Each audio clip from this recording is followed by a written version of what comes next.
Weather, we've got some bad news for everyone. We had really great weather the last couple of days. I was proud of myself for stepping outside yesterday with no jacket on. Good for you. But these temperatures are going to be next level the next couple of days. Yeah, and a couple levels down, unfortunately, here, Ophelia. Yes, we are still above zero here this evening in the Des Moines metro area and much of Iowa. That's not going to be the case, though, as we head towards tomorrow and into the beginning part of the week. In fact, the better part of the next 3 days, our wind chills will be sub-zero, not only at night, but during much of the daytime hours as well. Our next chance of any kind of snow, and by the way, temperatures back closer to normal, is going to be probably the middle part of next week. So a few days worth of some nasty cold here is coming our way. Let's go through tonight. First off, here's what, at least in the Des Moines metro area, we'll do statewide in 1 minute. -1 will be our overnight low. About -20 is about the coldest the wind chills get. During the day tomorrow, -10 is all the warmer it'll feel. Temperatures only in the single digits.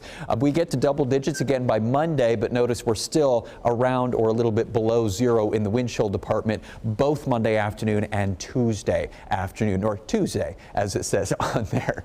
As we go outside tonight, here's your cold weather advisory we mentioned earlier, pretty much statewide with the exception of far southwest Iowa. 20s to 30s below zero. You head up into northern parts of the country, into the North Dakota and up into Minnesota, that darker blue color, that's an extreme cold warning for wind chills as cold as 50 degrees below zero. Good reminder that these are our new winter or extreme cold alerts outside. In the past, you've been used to these two things, wind chill advisories or warnings. Well, those are gone now. The cold weather advisory we've got tonight, that's what replaces what used to be called wind chill advisories. That basically means the same thing in this case. Outside across the Midwest, just a few sporadic clouds drifting overhead. There's that cold breeze out of the north and the west. It'll still be with us here through the rest of tonight. So here's those wind chills dropping as we go through the overnight hours. Wake up tomorrow morning, you head up towards, let's say, Highway 3. You're looking at maybe some 25 to 30 degree below readings up towards Humboldt, Dakota City, Clarion, Algona, Emmitsburg, and so on. At least a teens below zero statewide. That's at least the warmest it'll be.